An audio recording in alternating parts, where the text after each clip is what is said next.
Well, good afternoon, brothers and sisters. Alive, dwelling in the garden, Saigon. It's now.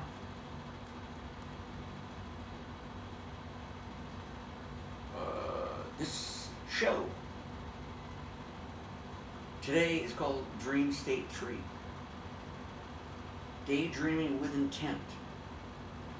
Child's play.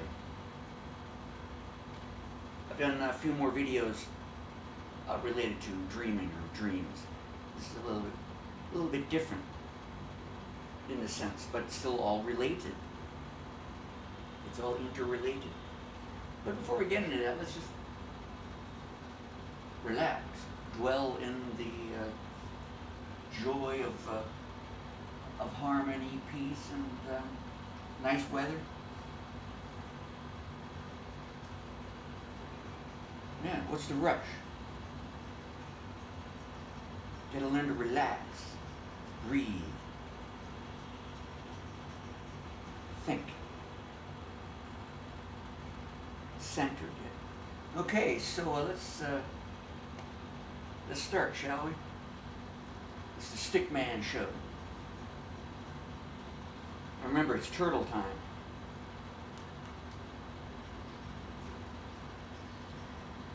Oh, I forgot. They call me Rodney Josephson. Yeah, anyway. Let's go ahead and get into this one. Put that back there. Child's play. What does that mean?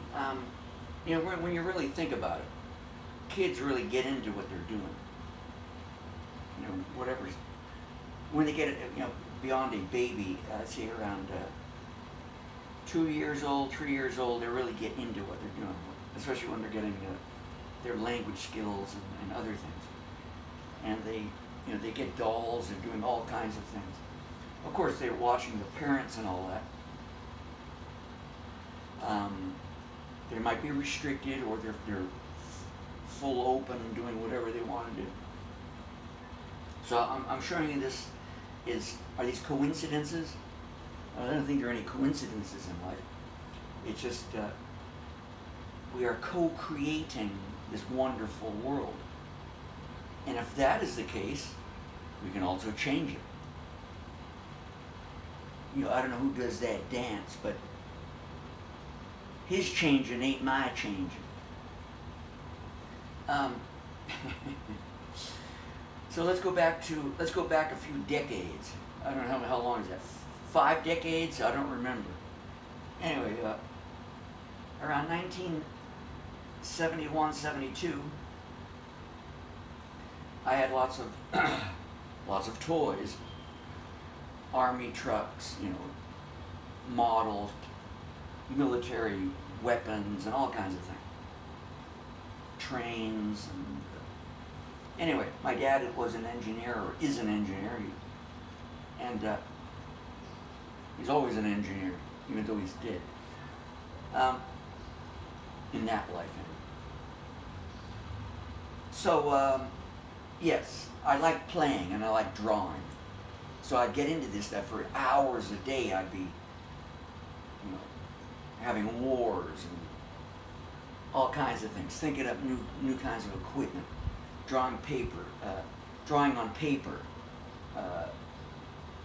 with a pen, marker, or whatever, crayons, drawing pictures, draw. And I get into this stuff. I had stacks of these things. And I got better and better over time.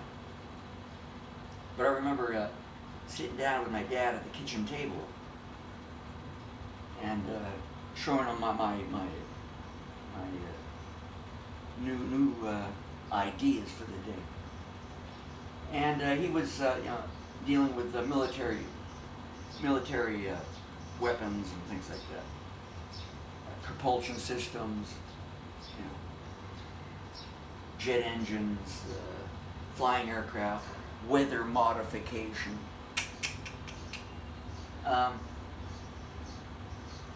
Anyway, I showed him this one picture of a couple different ships. They looked like normal cargo ships at the time, and they had these like silos on the ship. That means as they would call it, a vertical launch rocket system. And I had them on the decks. So this is a dream. I was dwelling in the child's play of dreaming this with intent.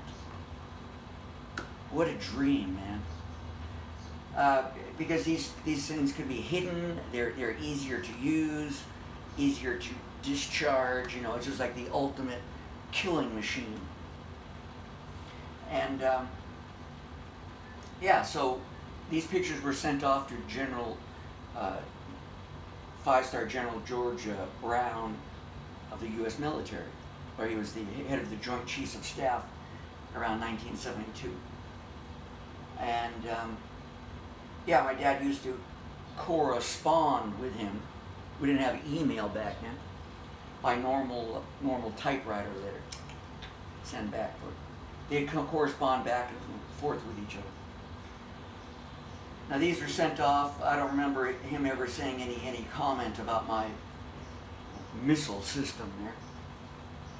But anyway, that was developed. The U.S. Navy commissioned an idea, or started an idea, in 1976. So around 4 to 5 years later, they started this program. And I think Raytheon or whoever were involved, my dad worked for these guys too. And so they started development and develop it and procure it. And ultimately they installed it on the first Navy ship after 77 or 78, I believe. And now it's almost all Navy ships. Coincidence? I don't know. Let's go to another one. Vitamin drink. I'm sure you're all familiar with vitamin water and all those things. Energy drinks. In 1985, 1986, or I think it was about 80, just right before 86, I came up with I was thinking about, man, all I had was Coca-Cola, maybe there was a Red Bull, I don't remember if Red Bull was at the time. Coca-Cola, Pepsi, Crush, Mountain Dew, milk, water, and that kind of stuff. And I was thinking, well, because people are more active and everything, why not just put the vitamin in water? And so, I was all hyped up about this. I'm like, yeah, man, this is the best idea. So, I lived this thing like it was true. Now, again, we're just seeing how this works. And so I lived like this was true. And I was telling all my friends, I talked to my parents. We drafted letters to Pepsi-Cola and Coca-Cola discussing this concept and the reasons why and what could be done with the concept and all, and sent it off to Coca-Cola and Pepsi. It was in Atlanta, Georgia, and the other headquarters. And they did actually, both responded with actual letters. My parents had them. I don't know what happened to them.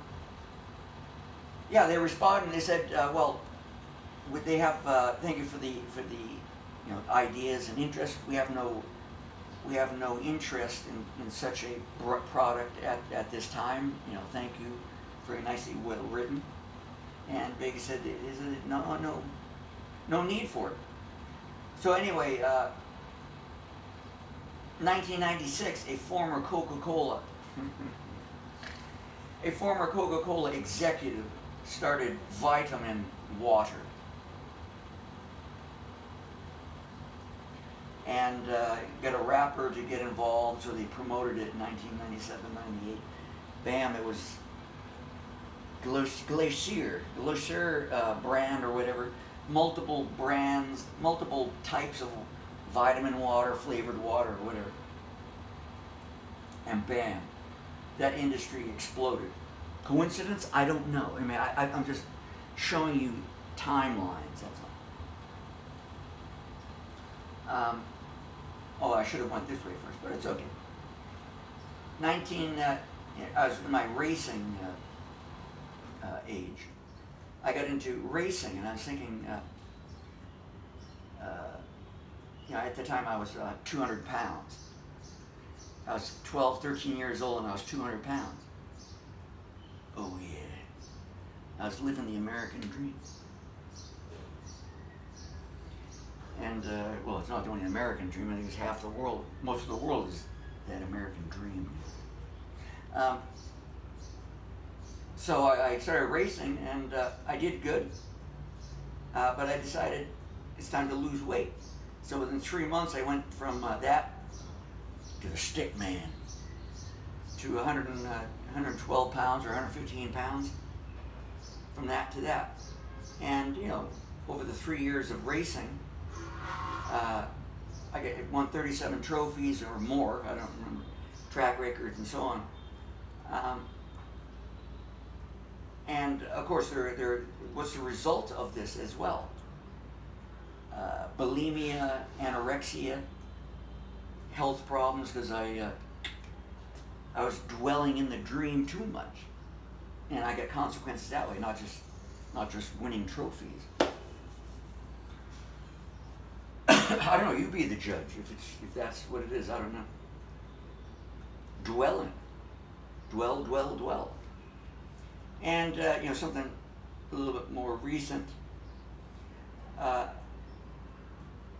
In 2001, we had short stays. We had properties all over Europe, Northern Europe, and so we rented them out as 1 day, 1 week, whatever they wanted it to stay at to all our clients, because we had multiple different business activities, and we offered this as a side service, as a new branch. So we gave them short stays. They went for a week or 2 days, 4 days, whole family, whatever, all over Northern Europe. Before Airbnb ever was even created, we barely had internet back then,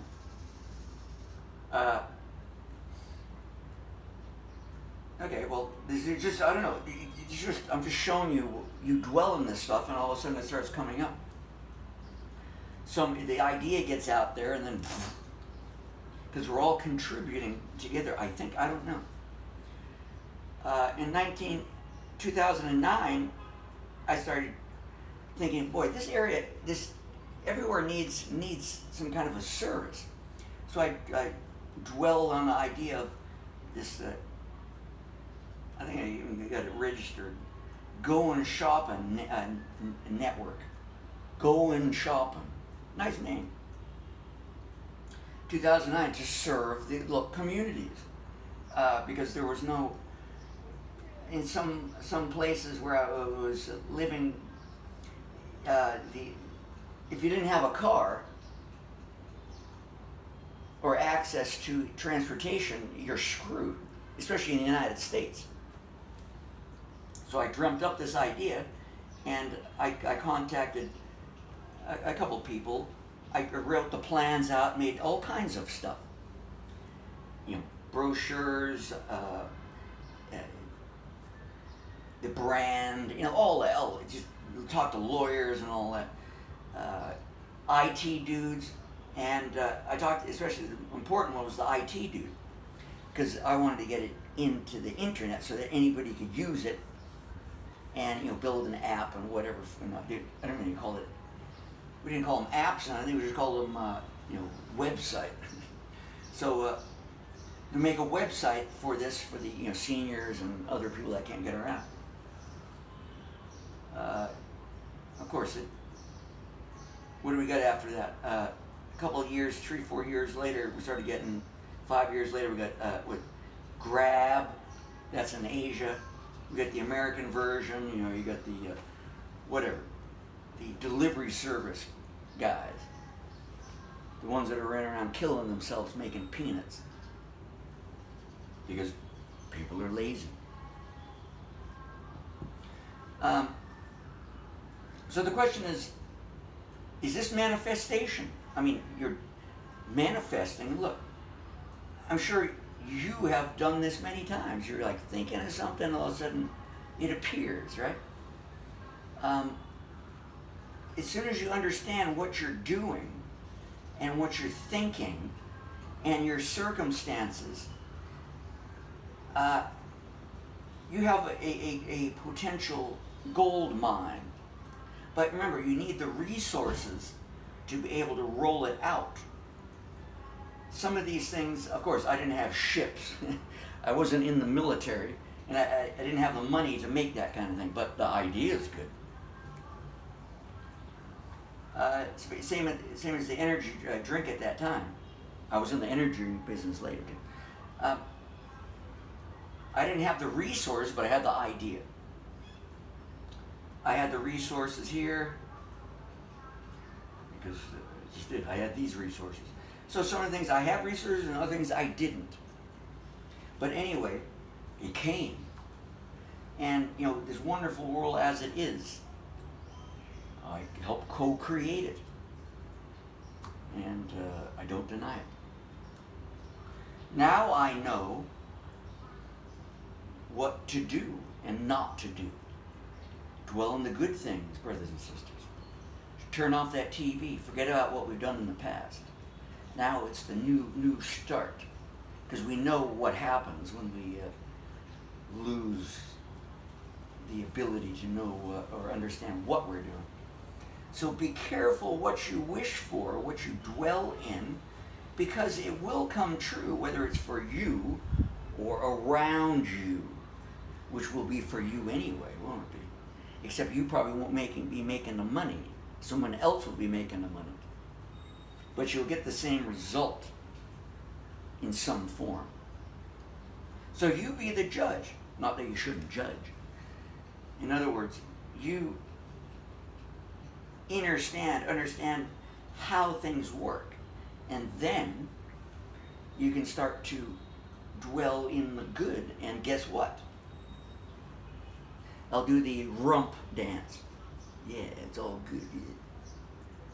Okay, I'm going to leave it there. Just remember, be careful what you dwell on and dwell in and you wish for, because it's going to come true. It always does, sooner or later. Alive, dwelling in the garden, Saigon? It's now. Ciao.